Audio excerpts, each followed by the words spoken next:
Boa tarde. Boa tarde.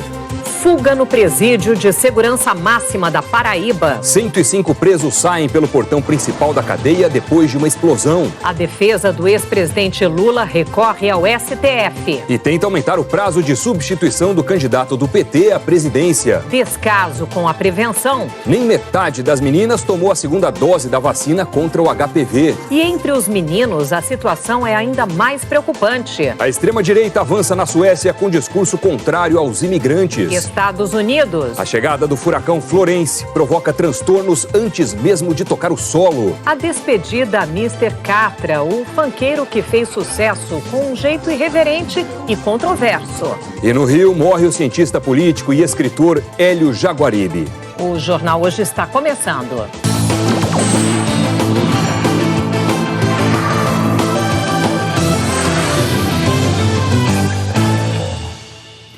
E 105 presos fugiram de uma penitenciária considerada de segurança máxima em João Pessoa. Um tenente da PM foi baleado na cabeça e teve morte cerebral. Um fugitivo também foi baleado. Cerca de 60 presos ainda estão foragidos. A reportagem é do Danilo Alves.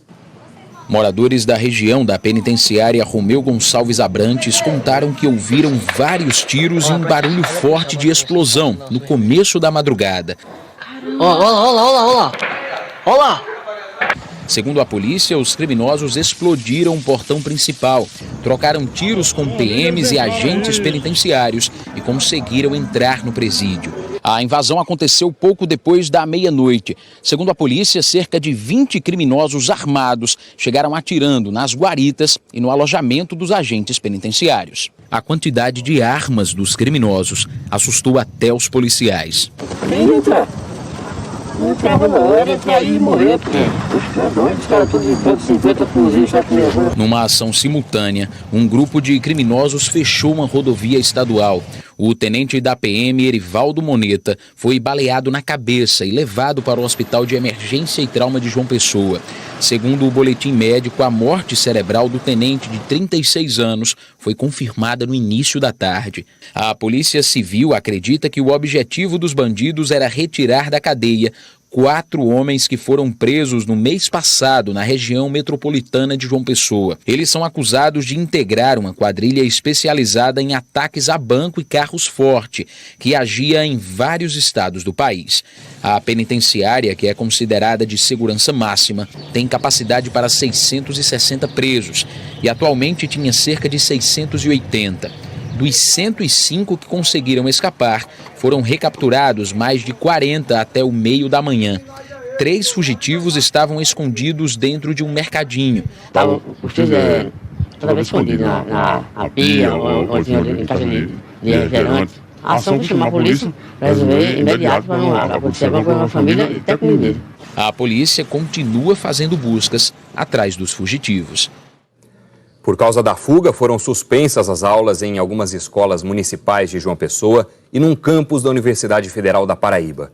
Unidades de saúde da família também deixaram de funcionar. A polícia reforçou a segurança nas divisas da Paraíba com Pernambuco e com o Rio Grande do Norte. Um suspeito de cometer 2 assaltos seguidos foi morto hoje numa das avenidas mais movimentadas da Barra da Tijuca, zona oeste do Rio de Janeiro.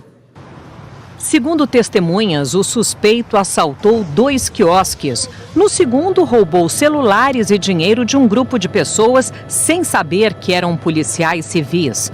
Os policiais reagiram e atiraram no assaltante. Em Itaboraí, no Grande Rio, assaltantes tentaram roubar um carro que era abastecido neste posto na rodovia BR-101. Uma pessoa não identificada reagiu e no tiroteio, Isabel Cabral Costa, que voltava com a família para Minas Gerais, levou um tiro. Ela foi internada. O estado de saúde é grave. Ainda sobre o assalto na Barra da Tijuca, a Polícia Civil não se manifestou sobre a ação que resultou na morte do suspeito. Mais 400 venezuelanos se preparam para deixar Roraima em direção a outros estados brasileiros. É uma tentativa de reduzir a tensão no estado. A reportagem é da Érica Figueiredo. Os 2.000 venezuelanos que estão nas ruas de Roraima tem medo de novos conflitos com brasileiros. Corremos peligro, sin embargo, corremos peligro. Em Boa Vista, a promessa é inaugurar um novo abrigo para diminuir a superlotação nos outros locais de acolhimento, com 4.600 imigrantes. A população da capital também reclama da insegurança e do excesso de venezuelanos vivendo nas ruas. Ontem, a força-tarefa coordenada pelo Exército levou 203 venezuelanos para abrigos. No sábado, parte desses venezuelanos chegou a invadir um abrigo na capital.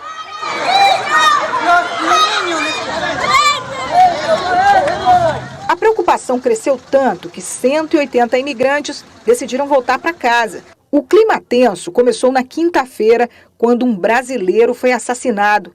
Testemunhas afirmam que o suspeito era um venezuelano. Em represália, ele foi espancado até a morte por um grupo de brasileiros. Os crimes são investigados pela Polícia Civil. Até agora, 1.500 venezuelanos já foram levados para diversos estados do país no chamado processo de interiorização. A promessa do governo federal é transferir esta semana mais 400 imigrantes para outras cidades brasileiras. O processo de interiorização é extremamente importante para que se obtenha o sucesso e a normatização o mais breve possível dessa situação dos imigrantes nas ruas de Boa Vista. O candidato a presidente Jair Bolsonaro, do PSL, se recupera bem do atentado que sofreu na última quinta-feira. Veja com o repórter Roberto Paiva, em São Paulo. Jair Bolsonaro, do PSL, continua internado na UTI do Hospital Albert Einstein. Segundo o boletim médico divulgado hoje, apesar da melhora apresentada nos últimos dias, o estado de saúde do candidato ainda é grave. Ele permanece com sonda gástrica e com paralisia intestinal, que ocorre depois de grandes cirurgias e traumas abdominais. E que ontem houve uma movimentação intestinal ainda incipiente e que persiste do mesmo modo hoje. Bolsonaro não tem sinais de infecção e está recebendo fisioterapia respiratória e motora e alimentação na veia. O boletim médico informou ainda que será necessária nova cirurgia de grande porte posteriormente para reconstruir o trânsito intestinal e retirar a bolsa de colostomia. Os médicos disseram que a segunda cirurgia já era prevista depois do tipo de operação a que Bolsonaro foi submetido, mas que isso só deve acontecer daqui a 2 ou 3 meses. Como a evolução do quadro clínico do candidato é boa, é possível que ele volte a receber alimentação oral nos próximos dias. O agressor de Bolsonaro, Adélio Bispo de Oliveira, está no Presídio Federal de Campo Grande. Ele prestou 2 depoimentos à Polícia Federal. Adélio disse que teve 2 motivações para esfaquear Bolsonaro, uma religiosa e outra política. Afirmou que recebeu uma ordem de Deus. Disse ainda que é de esquerda e discordava de ideias que ele atribui a Bolsonaro, contra homossexuais, pobres, negros e índios. Adélio Bispo de Oliveira está sendo defendido por 4 advogados. Eles pretendem fazer um pedido para que sejam realizados exames de sanidade mental. A defesa alega que Adélio agiu sozinho, mas a polícia quer saber como ele se mantinha financeiramente em Juiz de Fora e analisa 4 celulares e um notebook de Adélio. Vamos ver agora as atividades de campanha dos demais candidatos a presidente registrados no TSE. O candidato do PDT, Ciro Gomes, fez campanha em Mauá, na região metropolitana de São Paulo.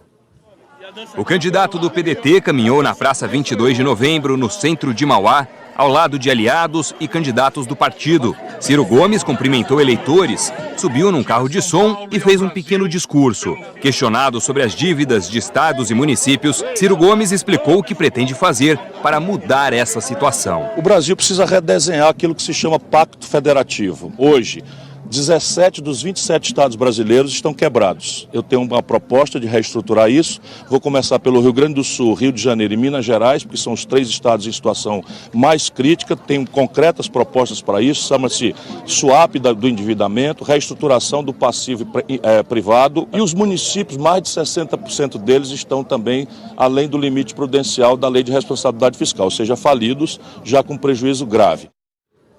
A candidata da Rede, Marina Silva, fez campanha em Salvador. O primeiro compromisso da candidata foi uma entrevista para uma televisão local. Depois, Marina foi para uma praça no bairro da Liberdade, onde a maioria da população é negra. Ali, ela se encontrou com militantes do partido e com moradores e falou o que pretende fazer para gerar mais empregos. Investir na construção civil, no saneamento básico, moradias populares, mas no Nordeste brasileiro é investir em desenvolvimento para recuperar o emprego, turismo, energia solar e eólica. É isso que vai fazer uma nova fonte de geração de emprego para as pessoas, investir no crédito e no microcrédito para jovens e mulheres de comunidades poderem abrir seus pequenos negócios. Geraldo Alckmin, do PSDB, está participando de eventos de campanha em São Paulo. No início da manhã, o candidato foi até uma sinagoga na zona sul de São Paulo para celebrações do Ano Novo Judaico. A imprensa não foi autorizada a acompanhar a cerimônia. Na saída, disse aos jornalistas que defende a reforma política e o corte de gastos públicos. Apertar o cinto do governo. Há um desequilíbrio das contas públicas. Quer dizer, o governo não paga a dívida e ainda gasta 130, 140 bilhões a mais por ano. Não pode continuar dessa forma, isso vai trazer consequências muito graves. Já trouxe 13 milhões de desempregados por falta de confiança e de investimento. Nós vamos reduzir ministério, cargo comissionado, avião, frota, devolver prédio alugado. Depois, Geraldo Alckmin recebeu propostas de políticas públicas do movimento Agora. Álvaro Dias, do Podemos, foi sabatinado durante a manhã também em São Paulo. O candidato respondeu às perguntas dos jornalistas do UOL, Folha de São Paulo e SBT. Falou que pretende reforçar os investimentos em segurança pública com equipamentos para as polícias e combate ao tráfico de drogas. Álvaro Dias prometeu reorganizar a gestão da saúde e criar a carreira de médico federal e disse como vai equilibrar as contas públicas. No ajuste fiscal, nós vamos chegar colocando um limitador emergencial de despesa, exemplo do que fez Merkel na Alemanha. Lá, 3% do PIB. Aqui será de 10% das despesas não linear. No segundo ano, o ajuste estrutural, orçamento base zero, a eliminação dos desperdícios em todas as áreas, a verificação do que é desperdício, com isso mais de 10% também de redução das despesas, e nós faremos a virada do déficit para o superávit. A defesa do ex-presidente Lula apresentou hoje um novo pedido ao Supremo Tribunal Federal para ampliar o prazo de substituição do candidato do Partido dos Trabalhadores à presidência da República. Os advogados querem que o prazo, que vence amanhã, seja estendido até 17 de setembro, segunda-feira da semana que vem. O pedido vai ser analisado pelo ministro Celso de Mello. A defesa já tinha feito o mesmo pedido ao Tribunal Superior Eleitoral, mas a presidente do TSE, ministra Rosa Weber, negou ontem a prorrogação. Na mesma sentença, a ministra enviou ao Supremo Tribunal Federal o recurso extraordinário da defesa de Lula, que pede que o registro da candidatura do ex-presidente seja reconsiderado. Lula está preso em Curitiba, condenado em segunda instância a 12 anos e 1 mês por corrupção passiva e lavagem de dinheiro. A Procuradora-Geral da República, Raquel Dodge, pediu ao STF o arquivamento da investigação sobre o deputado federal Fábio Faria, do PSD, do Rio Grande do Norte. Quem tem os detalhes sobre isso é Gioconda Brasil, lá em Brasília. Boa tarde, Gioconda. Oi, Sandra, boa tarde a você, boa tarde a todos. O inquérito foi aberto com base na delação de Ricardo Saldi, ex-executivo da JIF. Saldi afirmou que o pagamento de propina ao deputado Fábio Faria, do PSD, foi negociado durante um jantar na casa do dono da JIF, Joesley Batista. Na delação, Saldi disse que o pagamento de 10 milhões de reais ao deputado Fábio Faria seria feito em troca do controle da Companhia de Água e Esgoto do Rio Grande do Norte, estado governado por Robson Faria, pai do parlamentar.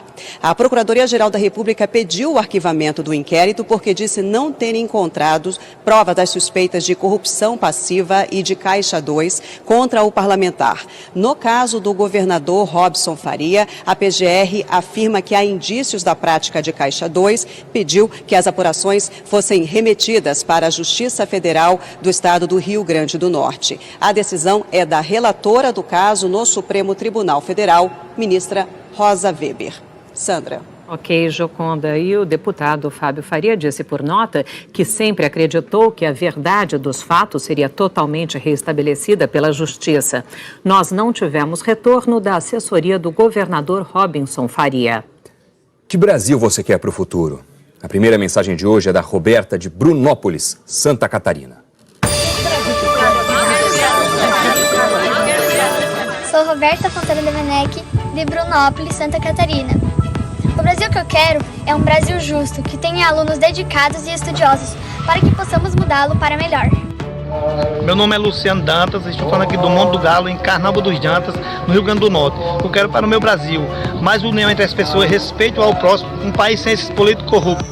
O Brasil que eu quero para o meu futuro é um Brasil onde as pessoas falem menos e comecem a agir mais, porque falação não resolve nada, o que resolve é a ação. Bora salvar esse Brasil com a ação. Meu nome é Isabel Luiza, eu moro em Governador Engenho Barros, Maranhão. O Brasil que eu quero para o futuro é um Brasil sem corrupção, para nós crianças ser um bom cidadão. José da Silva, sou aqui de Fazenda Nova Goiás e o Brasil que eu quero é mais oportunidade para cidades pequenas e menos corrupção na política. Josmar Falcão, Tibau do Norte, RN, o Brasil que eu quero. Quero minha bela praia como era antigamente, quando aqui era uma vila e o povo simplesmente preservava a natureza, conservando a beleza que eu gravei em minha mente. Meu nome é Cláudia, moro na cidade de Montezuma, Minas Gerais. O Brasil que eu quero é um Brasil igualitário na saúde e educação e que todos os brasileiros possam ter oportunidade no turismo.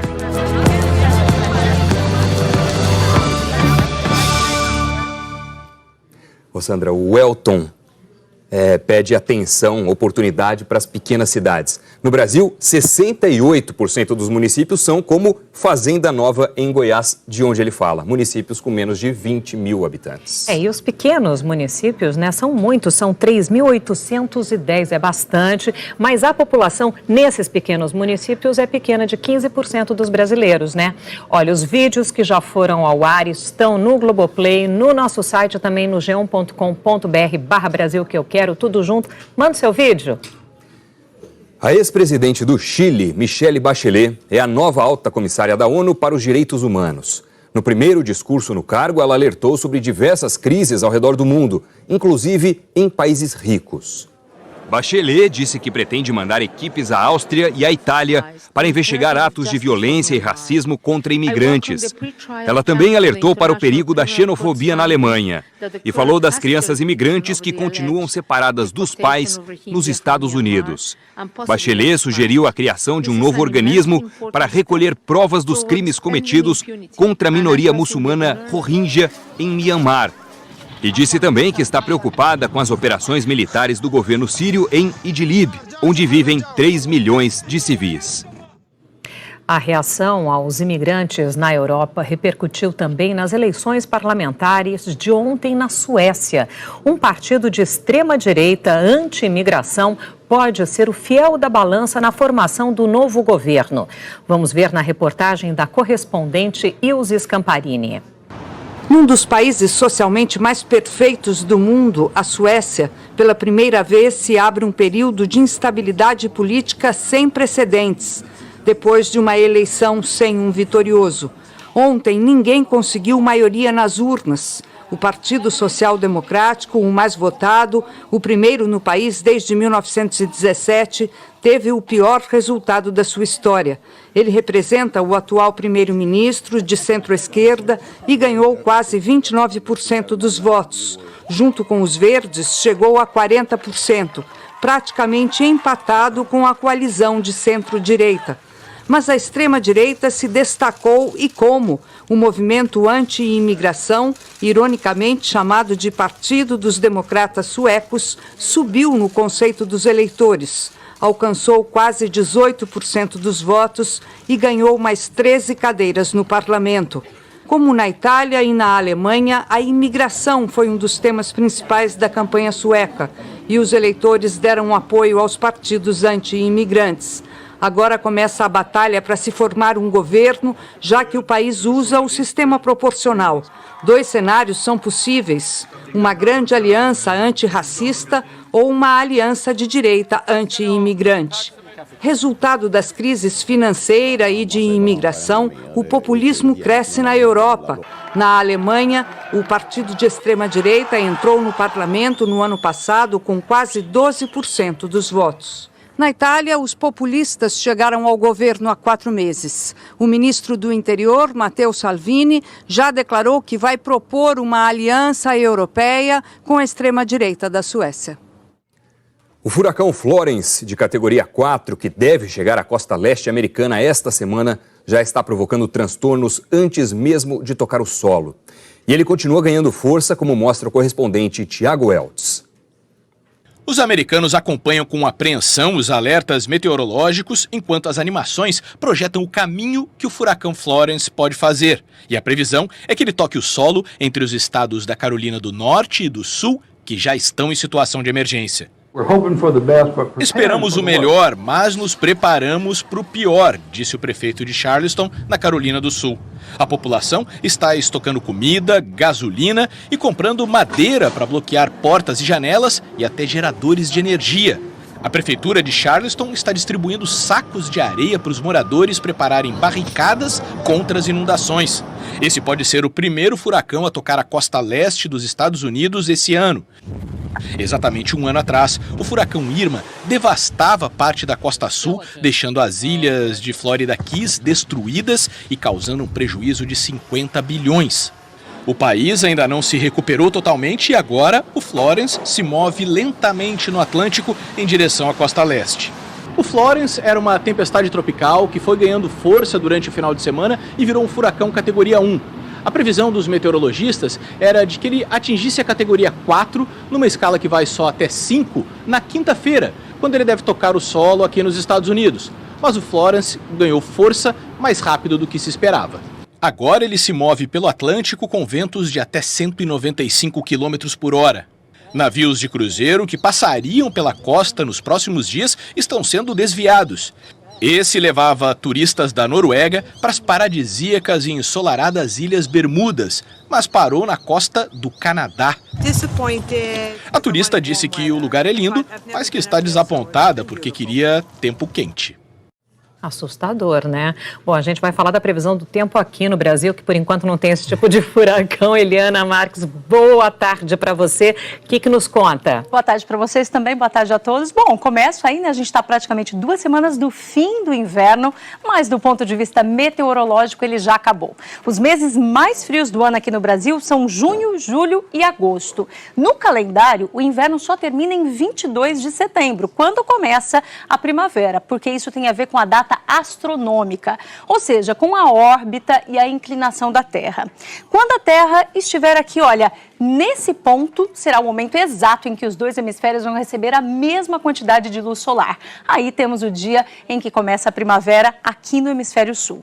Os meteorologistas dizem que a primavera é a estação mais difícil de fazer previsão, justamente porque é a transição entre os meses mais secos e os mais chuvosos.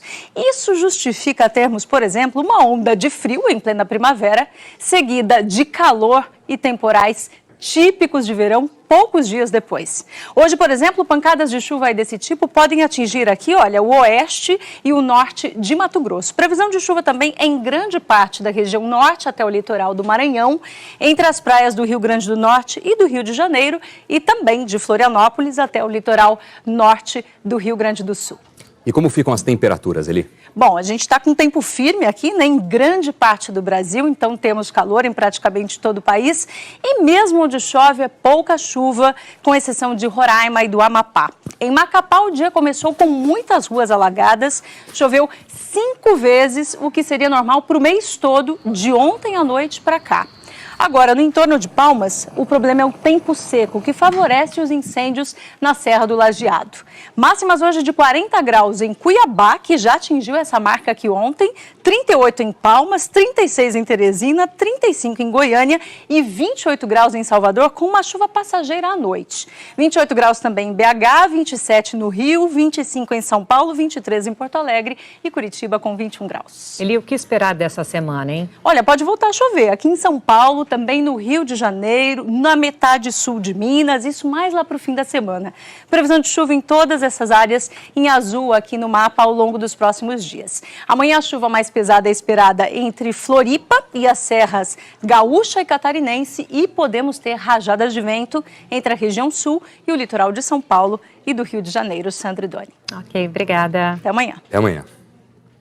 O corpo do funkeiro Mr. Catra vai ser velado hoje à noite no Teatro João Caetano, no centro do Rio. Mr. Catra morreu ontem em São Paulo. Haja memória para decorar os nomes de tantos filhos. Tamires, Tamara, Fernando, Júlia. Mr. Catra era pai de 32 e tinha 3 esposas. Dizia que não era infiel porque elas sabiam uma das outras. A sociedade ainda não está preparada. Quando você fala em poligamia, o pessoal que é sacanagem. Encontrou no funk a melhor maneira de expressar o jeito controverso. Mas não foi a primeira opção de Wagner Domingues Costa. O menino, filho de um frentista e de uma empregada doméstica, foi adotado pelos patrões da mãe e criado pela família de classe média. Eu adoro ele como filho. Me sinto orgulhoso dele. Estudou em bons colégios, aprendeu línguas, inglês, francês, alemão, hebraico e grego. E cursou direito.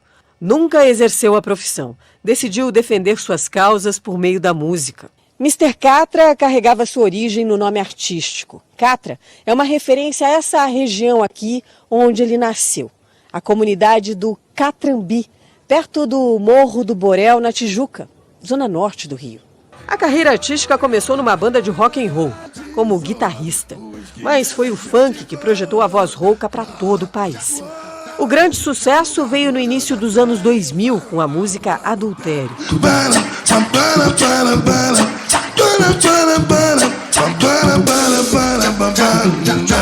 Era um dos maiores representantes do chamado funk proibidão. Eu acho uma indecência. Todas de safadeza. Eu já disse para ele, muda, faz uma coisa desse. É uma coisa amorosa, gente.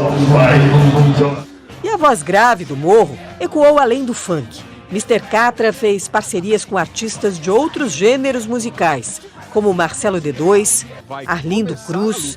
Em 2015, dividiu o palco do Rock in Rio com Lulu Santos.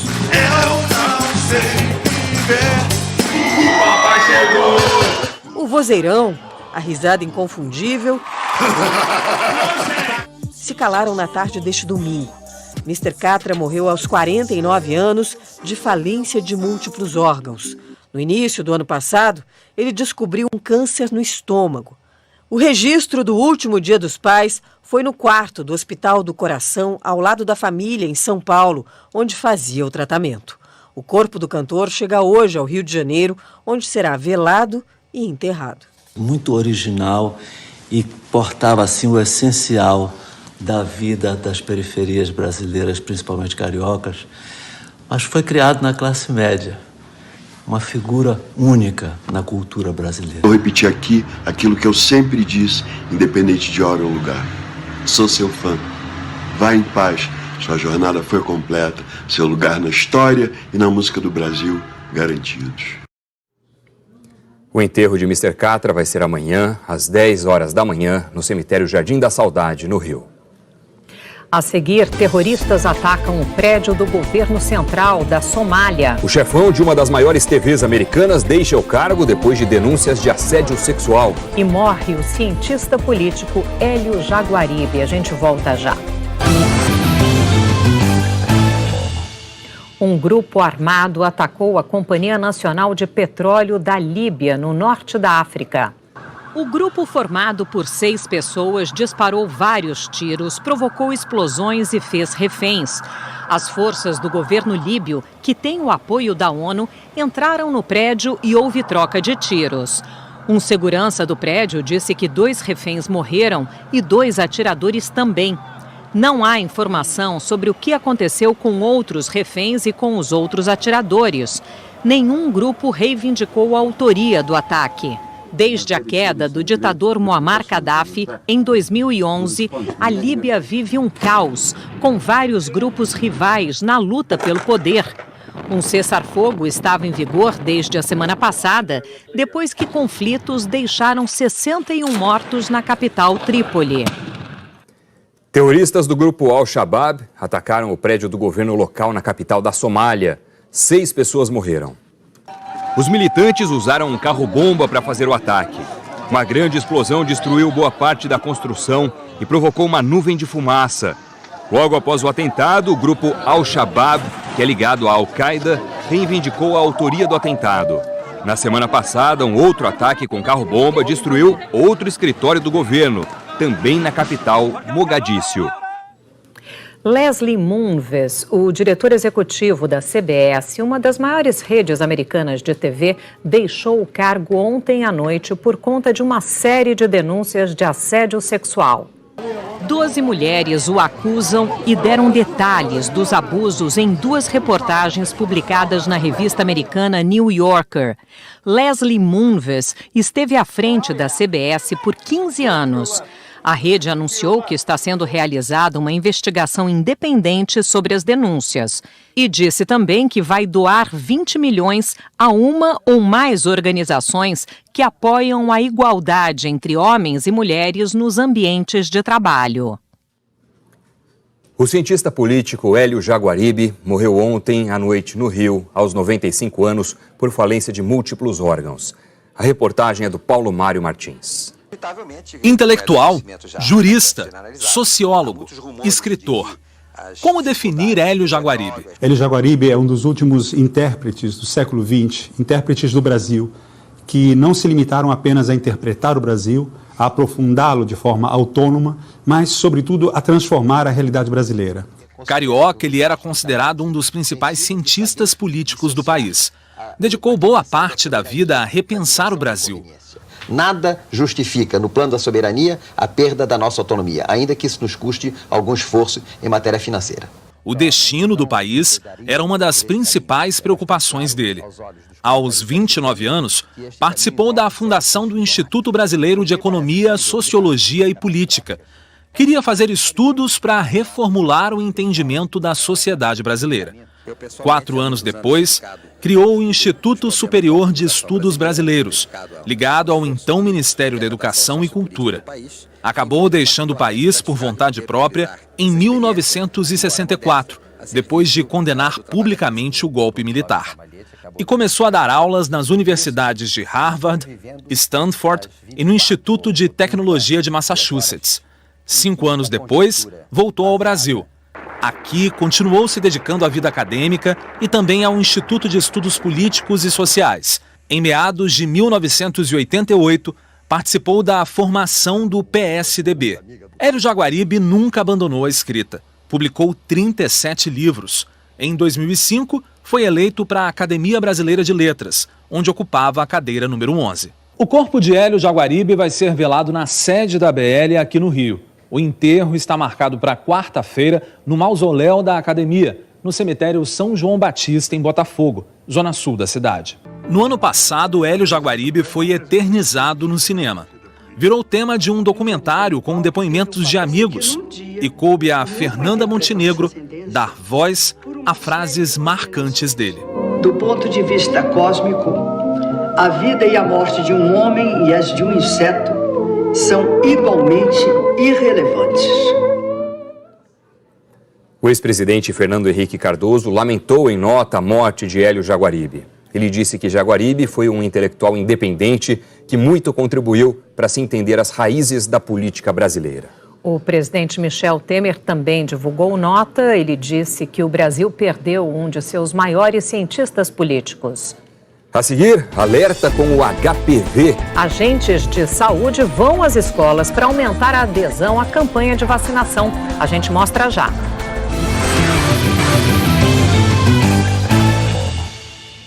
As autoridades de saúde estão preocupadas com a baixa adesão à campanha de vacinação contra o vírus HPV.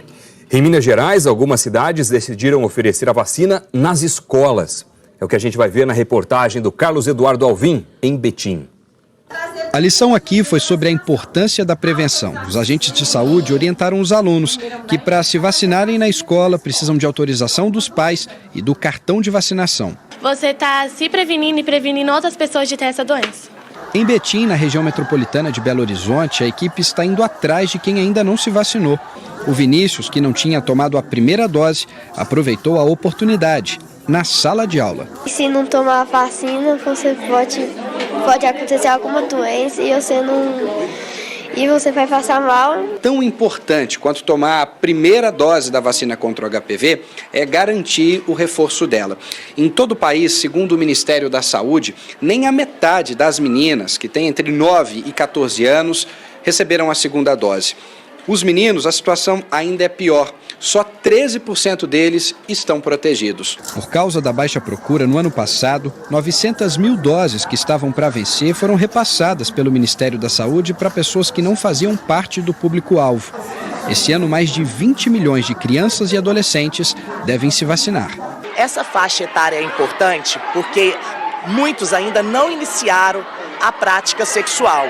Então nós vamos ter uma eficácia melhor dessa vacina para quando eles estiverem na fase adulta, quando eles forem fazer a prática sexual, eles já estarem imunizados contra o HPV. O HPV é um vírus, é um primo da verruga. Sabe aquela verruga vulgar que dá no dedo, que fica feio? É aquele vírus. Só que o HPV, ele tem um potencial de dar câncer. Ele pode causar câncer no pênis, na vagina, na vulva, na região genital da mulher e na região genital do homem também. E com o HPV, a Helena não precisa se preocupar. Toda primeira vez que a gente vê que tem a campanha, no segundo dia minha mãe já me leva para vacinar.